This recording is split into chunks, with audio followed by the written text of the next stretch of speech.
BJP कार्य समिति की बैठक में केशव प्रसाद मौर्य के बयान से उठा तूफान थमता नहीं दिख रहा। लखनऊ से दिल्ली तक बीजेपी में जारी हलचल के संकेत यही हैं कि यूपी में कोई बड़ा उलटफेर होने वाला है। हालांकि 10 सीटों के उपचुनाव के पहले यूपी में माइंड गेम भी तेज हो चला है। अखिलेश यादव ने दावा किया है कि बीजेपी जनता के कल्याण को भूल कुर्सी की लड़ाई में उलझी है। लेकिन सबसे बड़ा सवाल यही है, क्या सीएम योगी की कुर्सी सेफ है? भारतीय जनता पार्टी के लोग आपस में लड़कर के और कुर्सी की लड़ाई में पूरा एडमिनिस्ट्रेशन खत्म कर दिया है। सरकार घबरा गई, कहीं जो संघर्ष से कहीं बढ़ न जाए। लोहा गर्म था, अखिलेश ने हथौड़ा जड़ दिया। यूपी में कुर्सी की लड़ाई का जिक्र कर अखिलेश यादव ने बीजेपी के दुखती रग छू दी। नतीजा वही हुआ जिस बीजेपी की टोली इशारों इशारों में अपने नेता और मुख्यमंत्री योगी आदित्यनाथ को निशाना बना रही थी, सरकार पर संगठन को भारी बता रही थी, बुलडोजर एक्शन को यूपी में पार्टी की हार की वजह बता रही थी, वो पूरी की पूरी टोली अखिलेश की तरफ मुड़ गई। हालांकि मीडिया से मुखातिब होने से पहले अखिलेश यादव ने अल सुबह ही सोशल मीडिया पर एक पोस्ट लिखा, जिसका मजमून भी यूपी में कुर्सी की लड़ाई ही थी।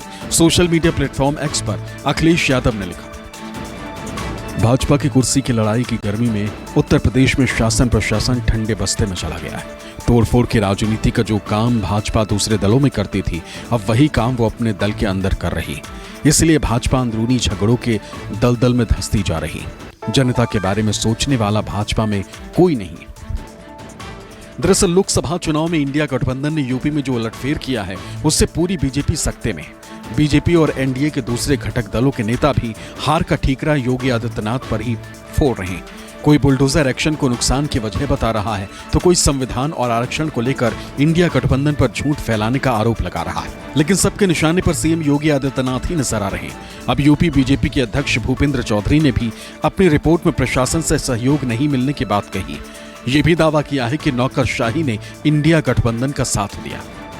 समाजवादी पार्टी और कांग्रेस पार्टी जैसे परिवारवादी लोग, जातिवादी लोग ने भ्रम में अफवाह फैलाकर प्रदेश की जनता को जातीय आंकड़ों में बदलने का प्रयास किया और अल्पसंख्यक मतदाताओं का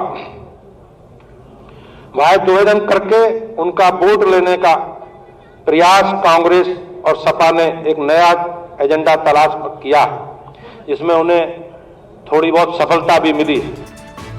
सवाल है कि अगर मुख्यमंत्री योगी आदित्यनाथ हैं तो फिर प्रशासन किसके हाथ में है?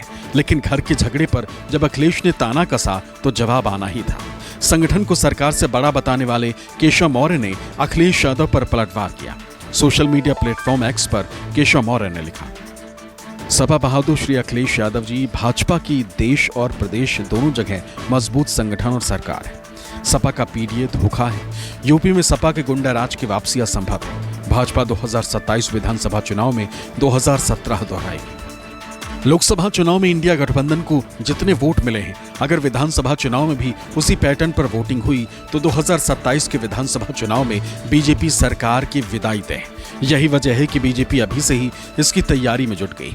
लेकिन अंदर खाने से जो बयानबाजियां हो रही हैं, उससे ऐसा बिल्कुल नहीं लगता कि बीजेपी में सब कुछ ठीक है। इसी हफ्ते जौनपुर से बीजेपी के एक विधायक ने भी ये कबूल किया था कि पीडीए का नारा यूपी के पिछड़ों दलितों में रच बस गया और अगर हालात ऐसे ही रहे तो 2027 में साइकिल की सत्ता में वापसी होना तय। इसके 2 दिन बाद ही लखनऊ में बीजेपी कार्य समिति की बैठक हुई और केशव मौर्य ने संगठन को सरकार से बड़ा बताकर बीजेपी में चल रही खींचतान का सबूत दे दिया। यही नहीं, योगी सरकार के कैबिनेट मंत्री संजय निषाद ने बुलडोजर से घर गिराए जाने को ही गरीबों से बीजेपी की दूरी का कारण बताया। निषाद के बयान के 2 दिन बाद ही योगी आदित्यनाथ ने पंतनगर के प्रभावित परिवारों से मुलाकात की और उन्हें यह भरोसा भी दे दिया कि अब अतिक्रमण हटाओ अभियान नहीं चलेगा, पंतनगर में बुलडोजर नहीं चलेगा। लेकिन अखिलेश यादव ने इस फैसले को भी योगी सरकार की कमजोरी बता दिया। जो पहले जिन लोगों का घर उजाड़ा था, ये सरकार मजबूत होती तो इनका भी उजाड़ देती घर। तो किसने फैसला लिया था घरों को हटाने का? कौन लोग थे? क्या मुख्यमंत्री खुद थे? तो अब तो मुख्यमंत्री कहते हैं कि हम नहीं थे, अधिकारी थे। सरकार खुद फैसला ले रही थी और फिर उस सरकार से क्या उम्मीद करोगे जिस सरकार ने सबसे देश का सबसे अच्छा रिवर फ्रंट खराब किया हो। बीजेपी पर हमले का मूड बनाकर मीडिया के सामने आए अखिलेश यादव ने योगी सरकार पर भ्रष्टाचार का भी इल्जाम जड़ दिया। दावा ये कि खुद सीएम योगी आदित्यनाथ ने भी इसे स्वीकार कर लिया। कुर्सी की लड़ाई में जनता बहुत परेशान है। आप सोचिए, खबर ये आ रही है कि महिला ने अपने ऊपर जिंदा आग लगा करके जान दे दी। एक महिला अपना न्याय मांगने गई और उसने आत्मदाह कर दिया और था नहीं मर। पुलिस वहां थी, प्रशासन क्या कर रहा था वहां पर? और इनके विधायक खुद आरोप लगा रहे हैं और मुख्यमंत्री खुद स्वीकार कर रहे हैं, दलाली हो रही है। यूपी बीजेपी में खींचतान केशव मौर्य के उस बयान से शुरू हुई जिसमें उन्होंने कहा था कि संगठन सरकार से बड़ा है, और इसी के बाद संजय निषाद का बुलडोजर वाला बयान भी आया था। अब विपक्षी दलों का दावा है कि बीजेपी का केंद्रीय नेतृत्व योगी सरकार के खिलाफ बगावत को हवा दे रहा है, लेकिन बीजेपी नेताओं की माने तो केशव प्रसाद मौर्य के बयान में ऐसा कुछ है ही नहीं।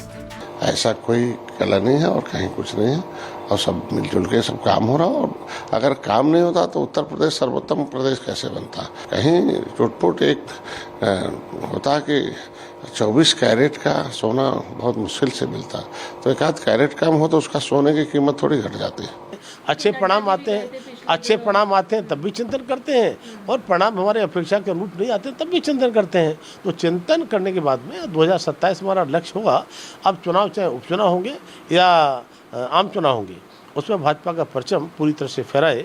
और जहाँ तक अखिलेश यादव की समाजवादी पार्टी का सवाल है, तब मैं कहना चाहता हूँ कि ये पार्टी, इसका नाम तो समाजवादी है, लेकिन पार्टी पूरी तरह से परिवारवादी है। कि एक संगठन तो संगठन पूरे विश्व में सब लोगों को पता है, ये सबसे बड़ा संगठन है। 19 करोड़ के कार्यकर्ता हैं। उन्होंने बात सही कही, 19 करोड़ के कार्यकर्ता है और संगठन को ही लेके, संगठन से ही सरकार बनती है।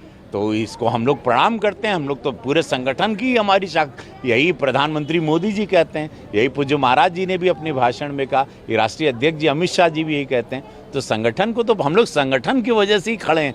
बीजेपी के अंदर रिजेंटमेंट तो है, इसमें तो कोई कहने की बात नहीं। यूपी का हर आदमी इसको महसूस कर रहा है। ये सही बात है कि संगठन हमेशा सरकार से बड़ा ही होता है, ठीक है। लेकिन अब ये है कि जो सरकार के मुखिया है उनको भी संगठन के लोगों की सुननी चाहिए। तो ये एक हर पार्टी के लिए है। लखनऊ से दिल्ली तक बीजेपी में जारी हलचल का इशारा यही है कि यूपी सरकार में कोई बड़ा फेरबदल होने वाला है, लेकिन अगर ऐसा कुछ होगा भी तो वो 10 सीटों के उपचुनाव के बाद ही होगा। अशोक तिवारी, लखनऊ, न्यूज़ 24।